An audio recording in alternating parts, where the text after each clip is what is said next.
मैं अपने वालिदैन की इकलौती बेटी थी और बेहद हसीन थी। ना सिर्फ हसीन थी बल्कि हुस्न परस्त भी थी। कभी टीवी पर तुर्की के ड्रामे देखती तो इनके हैंडसम हीरो को देखकर मेरे दिल में भी ऐसे ही नौजवान की ख्वाहिश जागने लगती। वैसे तो ज़्यादातर लड़के खूबसूरत लड़कियां देखकर आंख झपकना भूल जाते हैं, लेकिन जब कभी मैं अपनी माँ के साथ बाजार जाती तो मैं खुश शक्ल नौजवानों को देखकर नज़र बदलना भूल जाती। कभी इनसे नज़रों का तसादम होता तो इन्हें मुस्कुराकर रिस्पांस ज़रूर देती।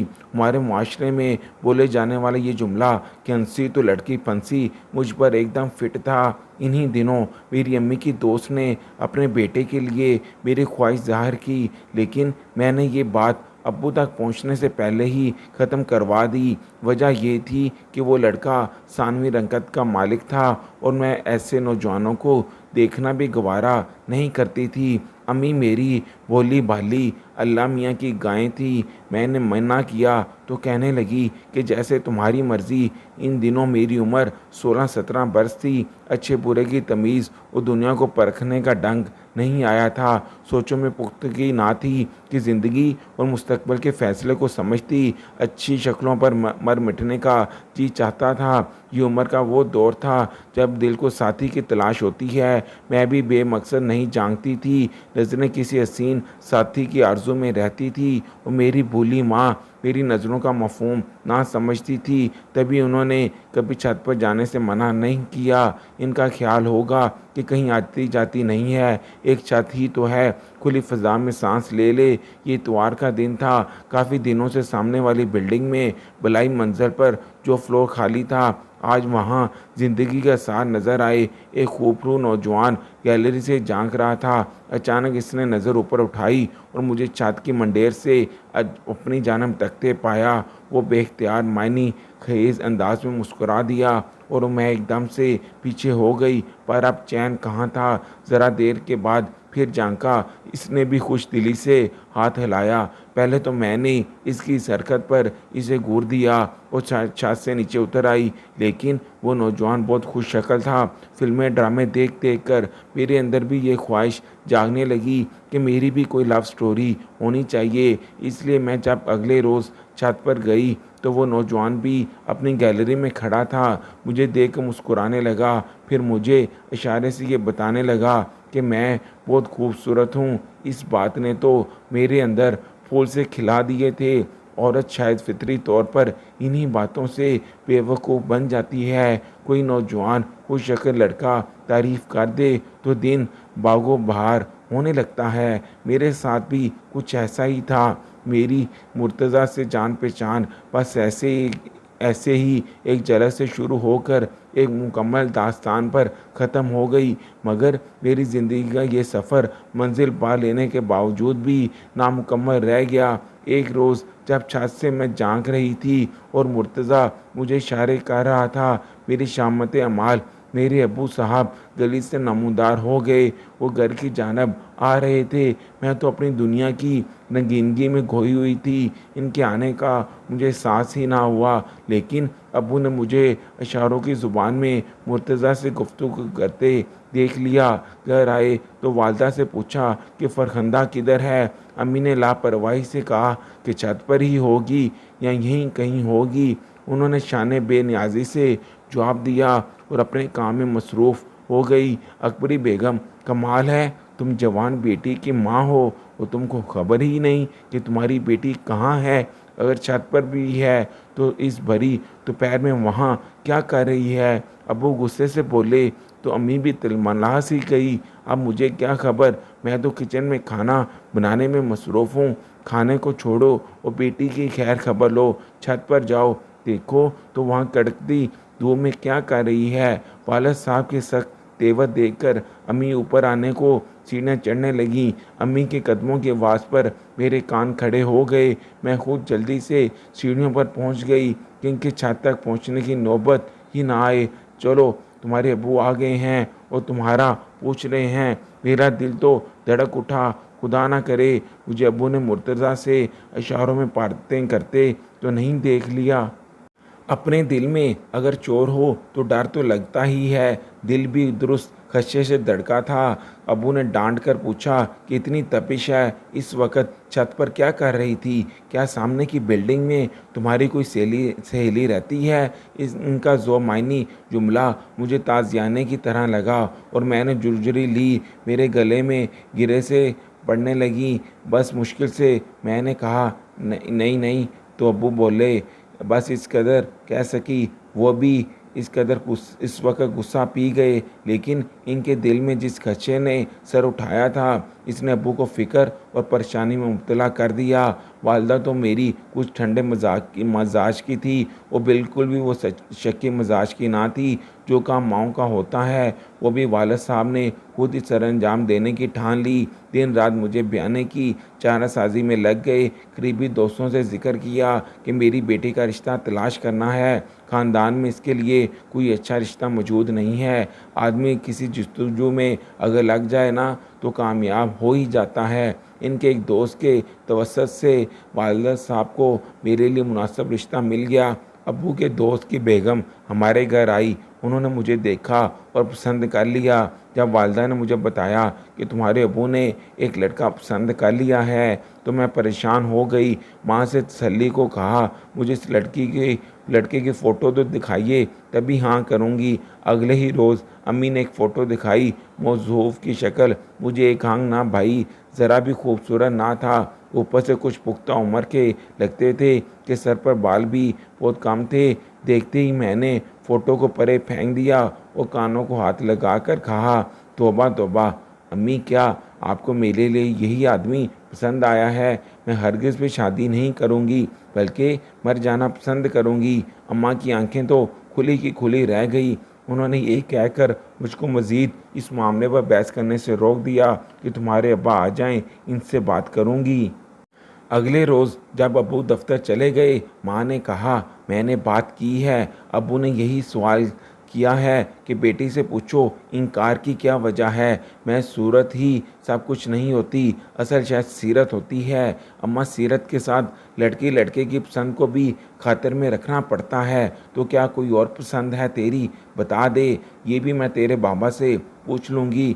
सोचा मौका अच्छा है, माँ के कान में डाल ही दूँ। ऐसा ना हो कि बाद में कहें कि मैंने तो तुमसे पूछा था लेकिन तुमने ही अपनी पसंद ना बतलाई। मैंने ज़रा सा सर उठाया और फिर मैंने बात का आगाज़ किया। उस सामने वाली बिल्डिंग में जो लोग आए हैं ना, इनका लड़का है मुर्तज़ा।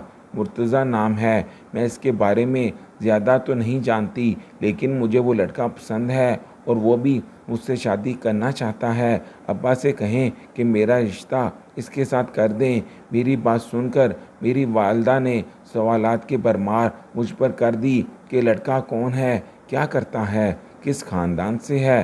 अरे भाई, कुछ तो मालूम हो। मुझे नहीं मालूम अम्मा, मैं इससे मिलती थोड़ा हूँ। बस छत से हम बात कर लेते हैं। वो नए लोग आए हैं और मालूमात लेना तो अब्बा का काम है। वो अपना काम जाने। अम्मी ने अपना कहा निभा दिया। मेरी पसंद से अबू को आगाह कर दिया। अबू तो सख्त गुस्से में आ गए कि मैं सब जानता हूँ, मुझे मालूमात लेने की ज़रूरत नहीं है। वहाँ कोई फैमिली नहीं है, बल्कि एक लड़का तन्हे तन्हा रहता है, फ्लैट लिया है। इसके घर वालों का क्या अता पता मालूम करूँ। मुझे तो वो सिरे से ही पसंद नहीं है। वो बाश लगता है। इसकी फैमिली भी होती तब भी वो मुझे कबूल नहीं होता। जो रिश्ता मेरे दोस्त के तवसत से आया है वो हर लिहाज से बेहतर है। तुम बेटी को समझा दो कि ये टांग जांग का सिलसिला बंद कर दे, वरना ऐसी मार मारूंगा कि बचेगी नहीं। अम्मा मुझे क्या बताती। अबू तो ये सब बुलंद आवाज़ के साथ गर्ज बरस कर कह रहे थे। अब इनका कहा पत्थर की लकीर है और मज़ीद कुछ कहने सुनने की गुंजाइश नहीं है। वो किसी अजनबी से रिश्ता हरगिज़ नहीं करेंगे। अगले ही रोज़ शाम को अब्बू के दोस्त और इनके साहबजादे तशरीफ़ ले आए। इन लोगों को वालिद साहब ने चाय पर बुलाया था ताकि अम्मी भी लड़के को देख लें, इससे बातचीत कर लें कि माँ की तसल्ली भी होनी चाहिए। वालिदा ने बातचीत कर ली और इन्हें भी वो लड़का पसंद आ गया। बल्कि अम्मी तो अब इस रिश्ते से ज़्यादा मुतासर हो गई। जब ये लोग ड्राइंग रूम में थे, मैं छत पर गई और इन लोगों को जाते हुए देखा। पहले ही नज़र में मुझे वो शख्स बेहद बुरा लगा। जो कि इस घर का मुतवक्का दामाद था। मैंने इसी वक्त सोच लिया कि जान दे दूंगी, मगर शादी अपने ख्वाबों के शहजादे मुर्तज़ा से ही करूंगी, जो इस कदर खूबसूरत और हैंडसम था, जैसे किसी मुल्क का प्रिंस हो। जब उबलते चश्मे को रास्ता ना मिले तो वो पहाड़ पहाड़ को शक्कर कर डालता है। मैंने भी जल्दी में खत लिखकर मुर्तज़ा की तरफ उछाल दिया। वो दौड़ कर आया, वो खत गली से उठा लिया। खत में मैंने तमाम बातें बता दी थीं कि किसी तरह एक बार मिलो ताकि हम अपने मुस्तकबिल का फ़ैसला कर लें, वरना वो देर हो जाएगी। शाम को इसने गैलरी से करीबी पार्क की जानब इशारा किया। 2 उंगलियों से 11 बजे का वक़्त बताया। वालिद सुबह दफ्तर चले गए। मैंने कभी अम्मी से ना कहा था कि किसी सहेली की तरफ जाना है। पहली बार अम्मी की मिन्नत की कि मुझे मेरी सहेली से मिलना है। वो बोली, ज़रा काम से फ़ारग हो लूँ तो चलती हूँ तुम्हारे साथ। आप कभी भी फ़ारग नहीं हो सकती, क्योंकि आपके काम तो ख़त्म होने में ही नहीं आते। तब तक अब्बू के घर लौटने का वक़्त हो जाएगा। मेरी दोस्त का घर नज़दीक ही तो है, साथ वाले पार्क के पास। बोली, माँ को तो समझ में ना आया, मेरी मिन्नत से बातों में आ गई। बोली, अच्छा जाओ, लेकिन जल्दी वापस आ जाना। आधे घंटे से ज़्यादा वक़्त ना लगाना, वरना मैं तुमको खुद लेने तुम्हारी दोस्त के घर आ जाऊंगी। खुदा का शुक्र अदा किया। दौड़ती हुई कमरे में गई, जल्दी से लिबास तब्दील करके घर से निकल गई। पार्क का रास्ता सिर्फ 5-7 मिनट का था। मैं जब वहाँ पहुँची तो वो पहले से मेरा इंतज़ार कर रहा था। पहली बार मैं इससे यूँ मिली थी, रूबरू, एक दूसरे के करीब, एक दूसरे को देख रहे थे। मेरी तो खुशी का कोई ठिकाना ही ना था, लेकिन जिस खौफ से ये जुदत की थी, इजहार ज़रूरी था। इसने मुझे कहा कि मुझसे बिछड़ जाने का डर है, तो मजबूत कदम उठाना होगा। कहो तो तुम्हारे वालिद से रिश्ते की बात करूं, वरना मेरे साथ चलो और कोर्ट में निकाह कर लेते हैं। अब वो फैसला कर चुके थे कि वो इसी लड़के को ही रिश्ता देंगे जो इनके दोस्त का बेटा है। अब्बू ने वहाँ हाँ कर दी है, तो फिर क्या करना है? Court marriage? कुछ सोचकर मैंने सर नफ़ी में हिला दिया। मैं इतना बड़ा कदम नहीं उठा सकती थी। देखो, मैं तनहा हूँ अपने कारोबार के सिलसिले में। मैं यहाँ रह रहा हूँ, मेरा कोई रिश्तेदार नहीं है, ना बुज़ुर्ग कि तुम्हारे अब्बा से रिश्ता लेने आए। अलबत्ता 2-1 दोस्त हैं, वो आ सकते हैं मेरे साथ।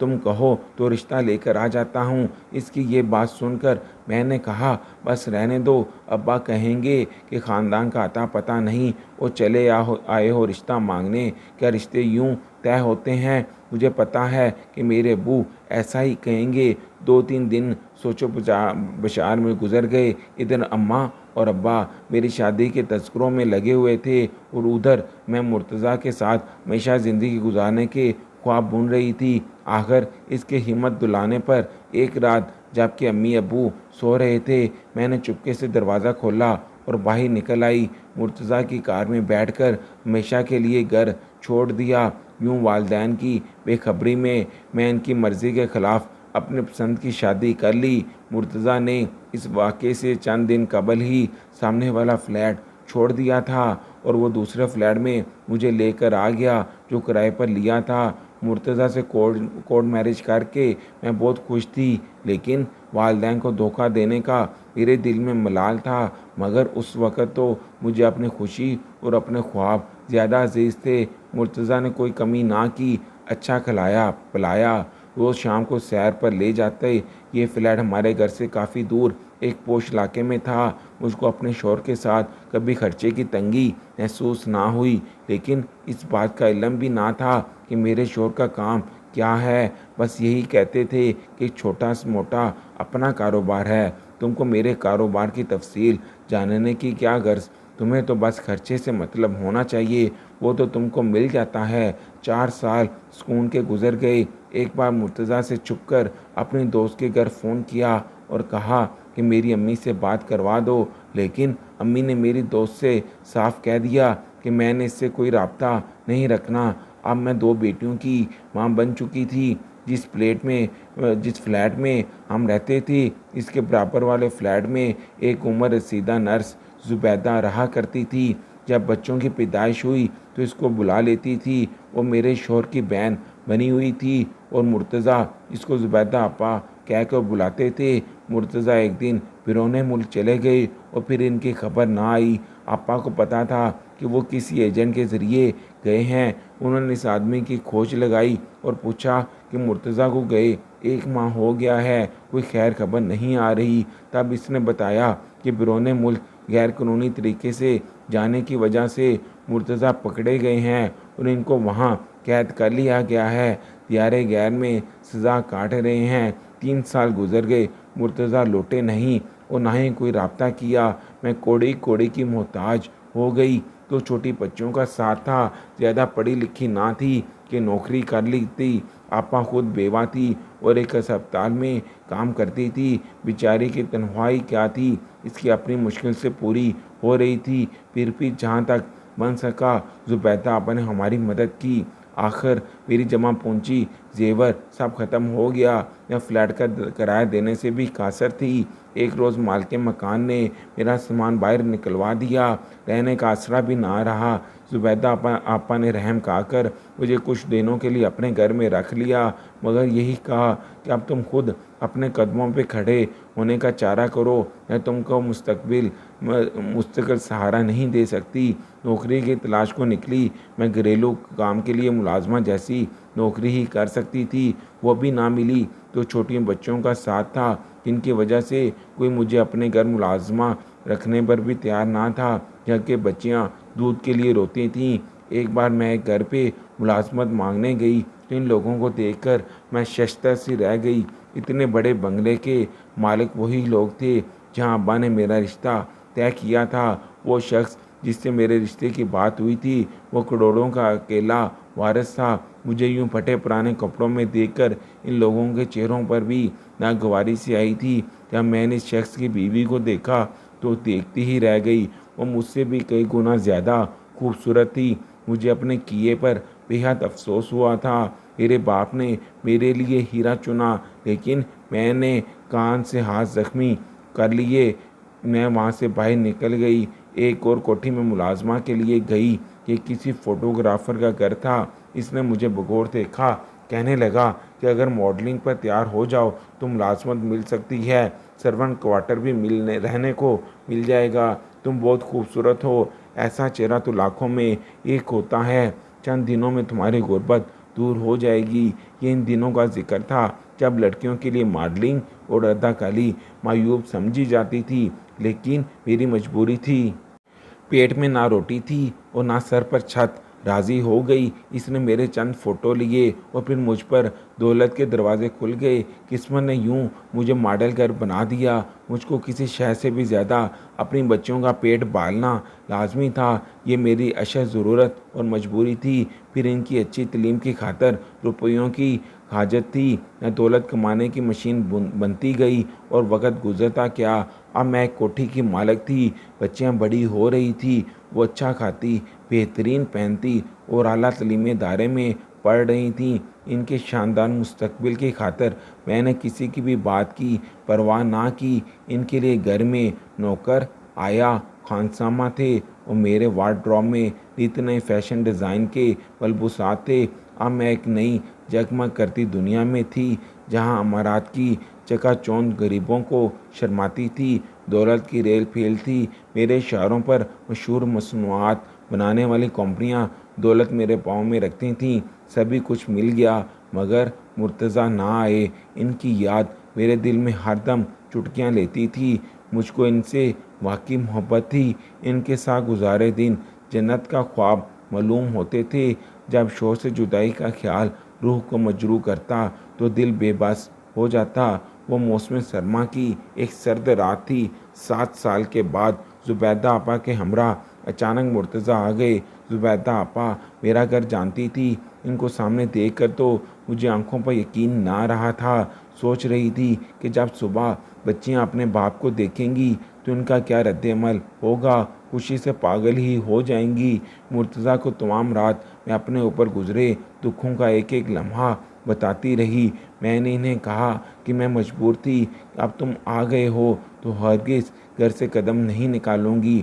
मैं मॉडलिंग छोड़ दूंगी और अपने बच्चों के लिए एक मिसाली माँ बन जाऊंगी। हम एक नए दौर का आगाज़ करेंगे। यकीन था कि मुर्तज़ा अब हमारे लिए कुछ करेंगे। मुर्तज़ा कहने लगे, कोई भी काम बुरा नहीं, बशर्ते का ये कि आदमी खुद बुरा ना हो। वो हमारे साथ कोठी में ही रहने लगे, लेकिन इनको अब बेकार बैठने से गर्ज थी, कमाने से कोई सरोकार ना रहा था। कहते थे, भटकते भटकते थक गया हूँ, अब ज़रा आराम करना चाहता हूँ, सस्ताना चाहता हूँ, मुझे सांस लेने दो, मुझे सांस लेने दो। उन्होंने इतना लंबा आराम किया था कि कमाने जोगे ना रहे।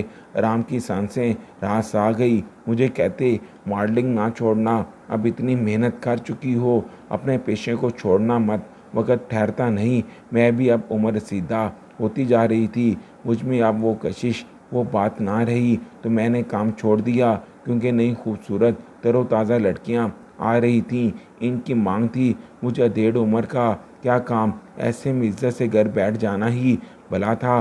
बच्चियां भी जवान हो गई थीं। जब कमाई का रास्ता बंद हो गया तो मुर्तज़ा को मैं फिर से जगाने लगी कि बस अब वो तो चुका आराम, अब तो कुछ काम करो, हाथ पैर हिलाओ, तुम मर्द हो, कमा कर खिलाना और घर चलाना तुम्हारी जिम्मेदारी है। मैं तो यूं ही अपनी आधी ज़िंदगी गंवा दी है और मेरी ज़िंदगी की बची खुची खुशियाँ और उम्मीद का आखिरी दिन साबित हुआ जब मुर्तज़ा ने मुझसे खुलकर कहा कि मैं कुछ नहीं कर सकता, मुझे कोई काम नहीं आता, मुझे अब कमाने की आदत नहीं रही। इस तरह करते हैं कि हम अपनी बेटियों को मॉडलिंग के मैदान में ले आते हैं। ये बेटियां तुमसे ज़्यादा खूबसूरत हैं और नोखेज़ चीज़ों की तो मांग ज़्यादा होती है। तुम आराम करो, ये तुम्हारी जगह ले लेंगी। बेटियों के बाप के इस इरादे पर मेरी आंखों से आंसू बह निकले।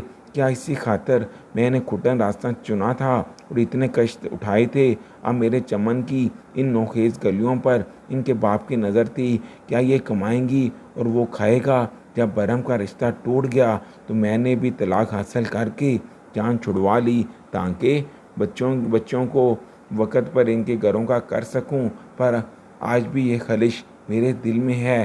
काश कि मैंने अपने माँ बाप को धोखा ना दिया होता।